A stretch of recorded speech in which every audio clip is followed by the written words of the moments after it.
So what we're going to talk about in this chapter is a question that you're going to get 99% of the time in your interviews, and it's going to be most likely the first question that your interviewer asks. And that question is, tell me about yourself. This also comes in other forms. Walk me through your resume, or what's your background?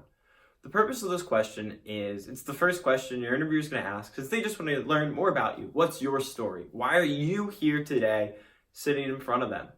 And this question is crucial to the rest of your interview because your interviewer is going to make an opinion about you within the first 5 to 15 seconds of meeting you. Your answer to this question is ultimately going to confirm or challenge those opinions and assumptions that your interviewer just made about you.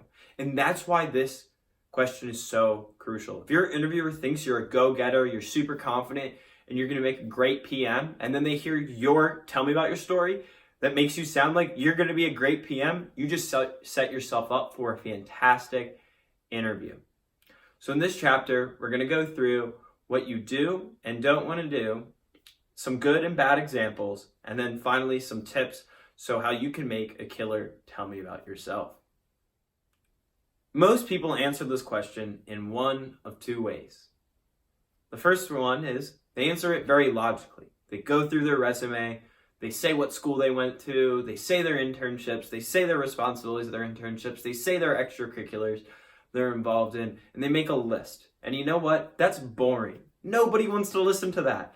It's incredibly boring. I've done interviews and I zone out within the first minute because it's just not interesting. You hear the same thing from everyone. Oh, I went to a tier 1 school. I majored in computer science. I did an internship wherever I could get my first summer. My second summer, I was a software engineer at a major tech company. Then I did a PM internship. I may or may not have had my own personal side project. Nobody wants to hear the same story from every single candidate. And those people aren't telling a story. And that's what you do want to do. You want to tell a story. You want it to flow like music. You want it to make sense. Why are you interested in PM? Why do you want to be a PM? What experience led you to sitting in front of the interviewer? And that's what they want to hear about. So let's take a look at what you don't want to do. So my name's Philip, and I'm a junior at the University of Michigan. I majored in business at the Ross School of Business, and I did a minor in computer science. At my first internship, I worked at Juicero, and I had a marketing internship. And while I was there, I was in charge of influencer marketing. I ran personal projects for the CEO, such as making sure custom cups would get delivered to all of our customers who would buy a Juicero. And then I also ran a lot of our social media marketing. After I worked at Juicero, I went to work for Anheuser-Busch's venture capital arm, ZX Ventures. While I was there, it was pretty interesting. I was put on a team with 3 other people. We were given $25,000, and we were given a problem, which was there's a very broken chain of command within beer distribution. The distributor has to sell to, the manufacturer has to sell to the wholesaler who has to sell to the customer, and we build a platform to basically help those problems. And ultimately, that company is still running today. We launched it in the Netherlands, and it got funded by Anheuser-Busch. After that, I really liked working there, so I went back to ZX Ventures, and I did a product management internship on their e-commerce team, where I worked on the same type of product, but in the US this time. And it was really hard. It was harder this time because I had to deal with a lot of legal constraints. And then outside of my internships, I also was director of partnerships for my consulting club, 180 Degrees Consulting, where we consult for nonprofits and social enterprises. And I was responsible for going out and getting all of our clients that we would consult for. In addition to that, I actually ran my own business, importing office products from China, and I would sell them online. And I actually ended up selling that business going into my senior year. So let's dissect that example and what I did. So I start off my education, I go through my internships, and then I talk about what I do in school. It was all very logical. I started a business in my internship, I started a business of my own. It all made sense. I was the ideal candidate. But there was a few issues with that. One, I was super unenthusiastic. That must have been incredibly painful to listen to. I'm not even going to go watch this recording. Next, I didn't really craft a story. There's no reason, we never got to the reason why I wanted to do product management. Why was I sitting in front of the interview? I did 2 internships at ZX Ventures and I didn't want to go back. Why? I left my interviewer with a ton of questions, and it wasn't necessarily questions that he wants to ask. Like, he might ask me, why didn't you go back to ZX Ventures? But why does that answer really matter? But I didn't give him that information. I also went into way too much detail. He doesn't need to know the problem that we started at ZX Ventures for that business during the accelerator. It didn't need to happen. Another point, I didn't really spend that much time talking about my business. That was the most impressive thing. I built and sold a company, but I didn't go that in depth. Why would I spend more time talking about my internships than that? It just doesn't make sense. But ultimately, that's not the answer you want to do. There was no story. I didn't really communicate why I wanted to. It just overall wasn't a very good response. So now let's take a look at what is a good response. I'd love to. Yeah, so my name's Philip. I'm originally from outside Philadelphia, but I went to school at the University of Michigan, where I studied business and computer science. Initially, when I came into school, I wasn't really sure what I wanted to major in. Neither of my parents went to college, so I didn't really have a whole lot of guidance from them. But what I did know coming into freshman year is that I wanted to get an internship in California, and simply because I'd never been there before. I ended up getting really lucky and landed an internship with the infamous startup Juicero. And while I was at Juicero, I had a pretty general internship. But my main takeaway from it was 2 things. One, I found that I absolutely love building products, getting them into the customer's hands. I thought it was the best feeling in the world. And then the other thing I learned was that I really liked working with cross-functional teams, in the sense that I love working with different types of people, and being able to work with the sales team, the product team, the engineering team, the finance team, and all these different types of people at Juicero made me really like the idea of being able to work with those different types and not just being in the same team all the time. After Juicero, decided I wanted to do something else, and by chance landed in Anheuser-Busch's venture capital arm, ZX Ventures Internal Accelerator, where I was put on a team with 3 other people. We were given a problem and $25,000 and told to go start a company off this problem. The company we ended up starting, we launched in the Netherlands, and Anheuser-Busch invested money into it, and that company is still running today. Really had a great time that summer, so I went back to ZX Ventures, and I worked on pretty much the same product, but in the United States this time instead of Europe. But I found that I didn't really like ZX Ventures' internal culture, and I wanted to work at a company where the core competency of that company was technology. So now I'm really looking for somewhere where, 1, I'm enjoying what I'm working on, 2, I get to work in a pretty fast-paced environment, and 3, I'm getting to build products and getting them into customers' hands. And then kind of outside of all my professional work, I used to be a sponsored snowboarder that could compete competitively. I was sponsored by Quicksilver. I'm an Eagle Scout. I ran the Detroit Marathon. I used to do stand-up comedy, and I actually started my own business and I sold it going into senior year. So let's dissect that response I just gave. Right off the bat, I was way more enjoyable to listen to. I was pleasant, I was excited, I was just happy to be there. It was a better response overall in the way I communicated it. Next, I told a story. I went all the way from me going into college, figuring out what I wanted to major in, figuring out what I really liked about my first internship and how that led to me to my next 2, how I didn't really enjoy the place I worked at for 2 summers, and then why I want to do product management. And I kept those general themes of why product management throughout the entire time. Next, we can look at something a bit more subtle. In the beginning, I say, and neither of my parents went to college. And why I do that is because ultimately PMs, they take ambiguous situations and they figure out their goal and they hit it. If neither of my parents went to college, that means I figured out what I wanted to major in on my own. I figured out my job that I wanted to do on my own. And it means I'm a self-starter. I'm someone who did that. So it really gets the interviewer on my team right away. Another thing is, I don't lie, but I exaggerate a little. A lot of interviewers you'll have are don't want product managers who aren't technical. So they want you to have a computer science degree.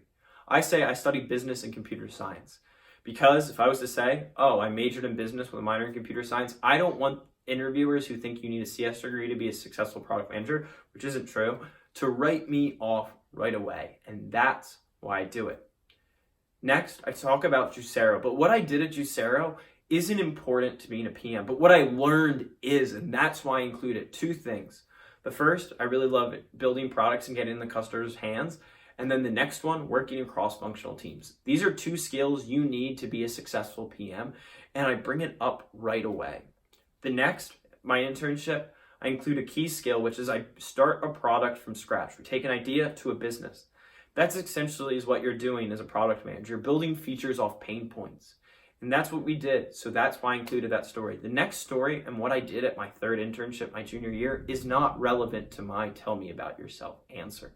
So don't really include it. But what is relevant is why I don't go back to CX Ventures. And that's why that is included in the story. Then I finally wrap it up with what I'm looking for now, which is a really crucial piece.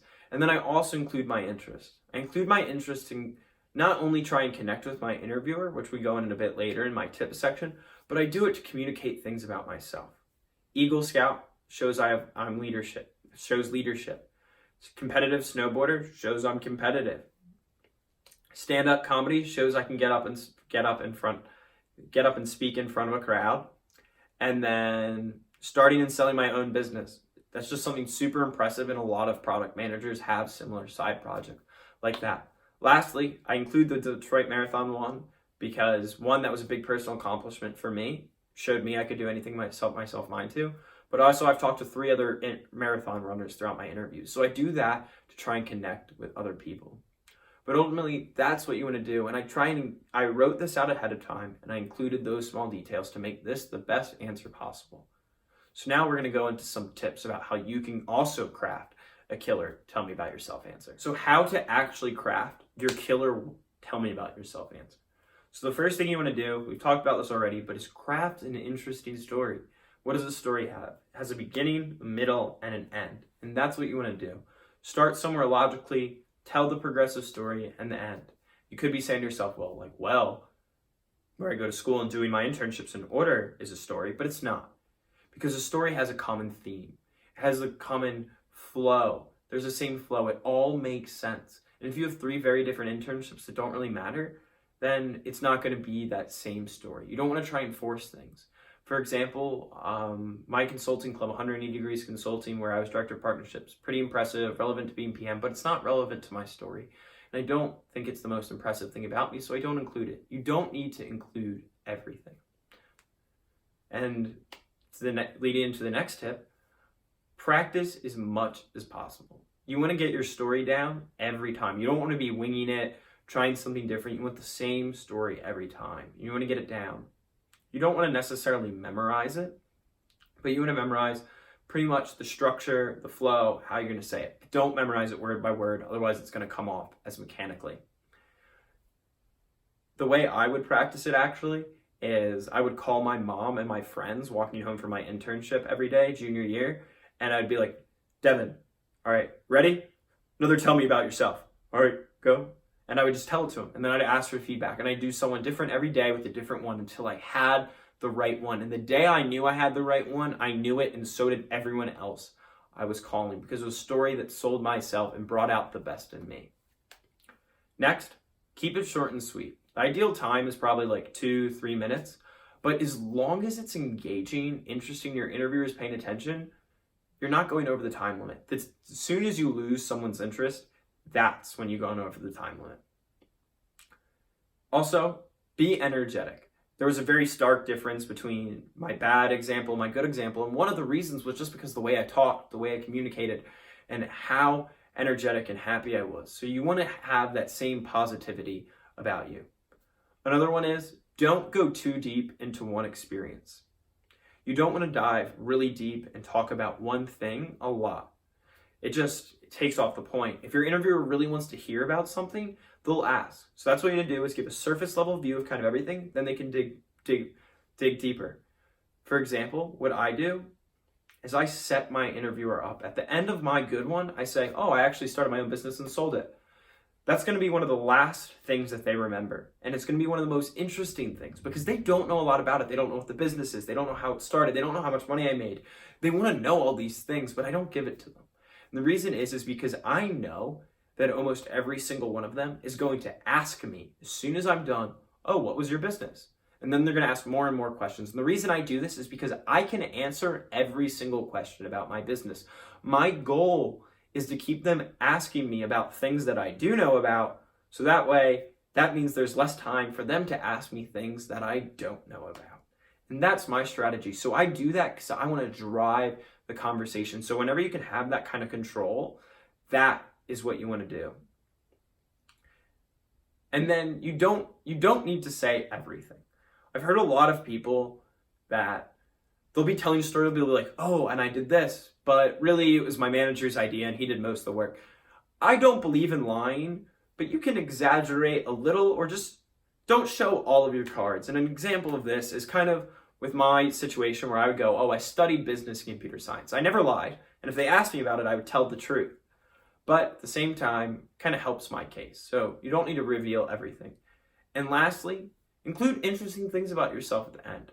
I really like this because I think it personalizes me. It makes me different.